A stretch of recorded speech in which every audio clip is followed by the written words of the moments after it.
मैं पेशे से एक डॉक्टर था और अपने शहर के ही एक सरकारी हॉस्पिटल में ड्यूटी करता था।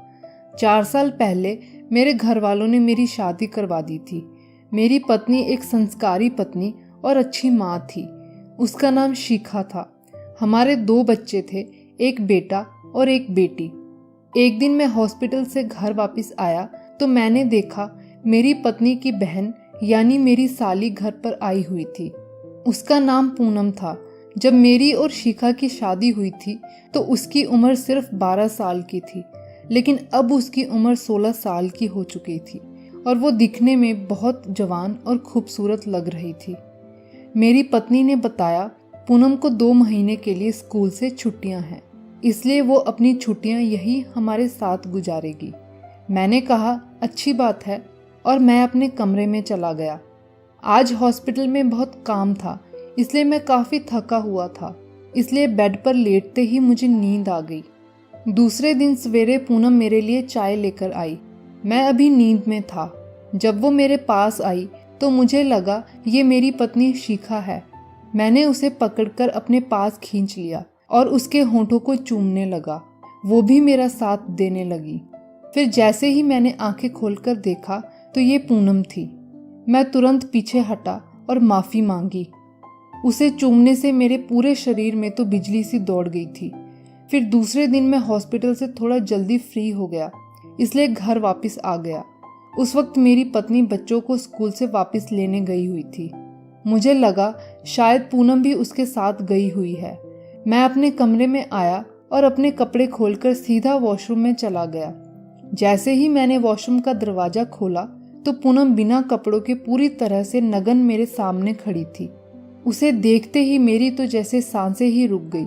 उसके शरीर का हर एक अंग पानी से भीगा हुआ था। दिखने में वो कहीं से भी 16 साल की नहीं लग रही थी। उसने मेरी तरफ देखा और हंसने लगी।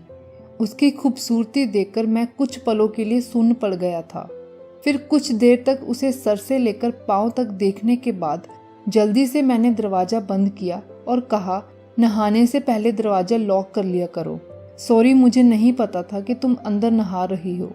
उसने दरवाज़ा जानबूझकर खुला छोड़ा हुआ था या नहीं, उस वक्त तो मुझे इसका कोई अंदाज़ा नहीं था, लेकिन आने वाले दिनों में यही मेरी ज़िंदगी में बहुत बड़ा तूफान लाने वाला था।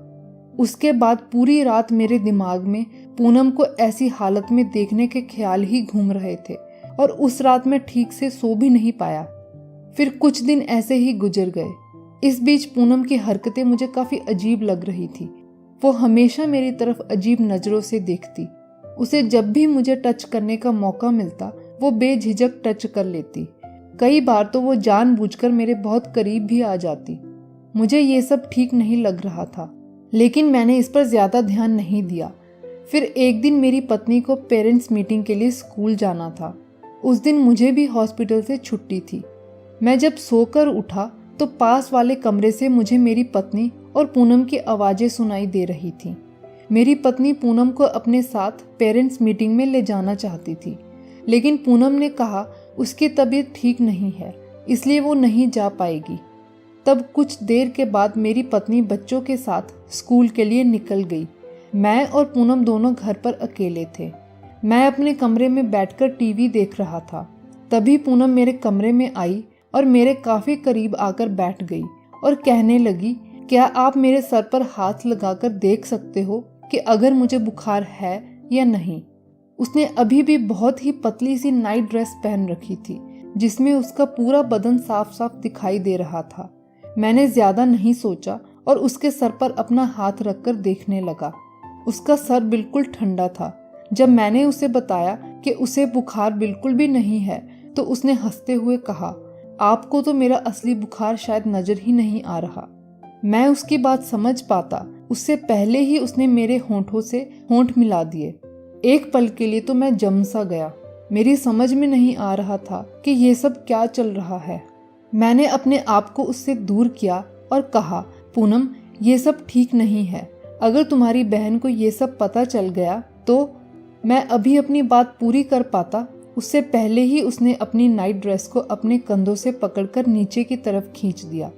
मैं तो जैसे सदमे में चला गया।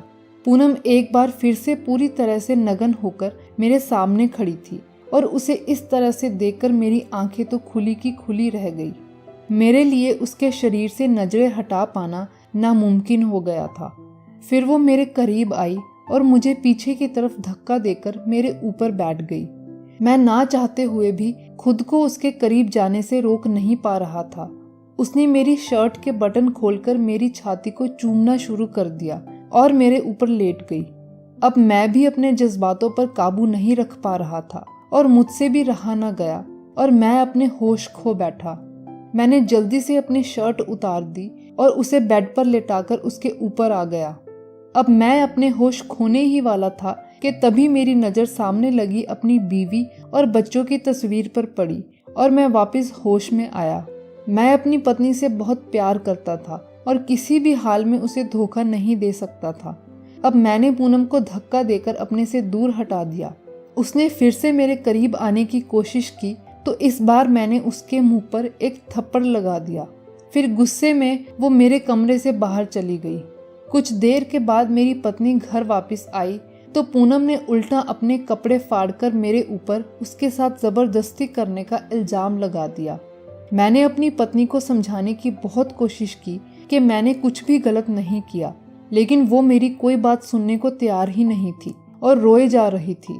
तब मुझे याद आया, एक बार 6 महीने पहले हमारे घर में एक चोर घुस आया था। उस वक्त मैं काम के सिलसिले से शहर से बाहर गया हुआ था। तब मेरी पत्नी ने पूरे घर में हिडन कैमरे लगवा दिए थे। मैंने अपनी पत्नी को कैमरे की फुटेज चेक करने के लिए कहा। तब सारी फुटेज देखने के बाद उसे मेरी बातों पर यकीन हुआ और उसके बाद उसने पूनम को बहुत डांटा और उसी दिन उसे उसके घर छोड़ आई। कई बार चीजें जैसी दिखती हैं वैसी होती नहीं, इसलिए कभी भी कोई फैसला पूरा सच जाने बगैर नहीं लेना चाहिए। आधा सच घर बर्बाद कर सकता है। आपको ये कहानी कैसी लगी कमेंट सेक्शन में ज़रूर बताएं। ऐसी ही और अच्छी कहानियों के लिए वीडियो को लाइक और चैनल को सब्सक्राइब करना ना भूलें।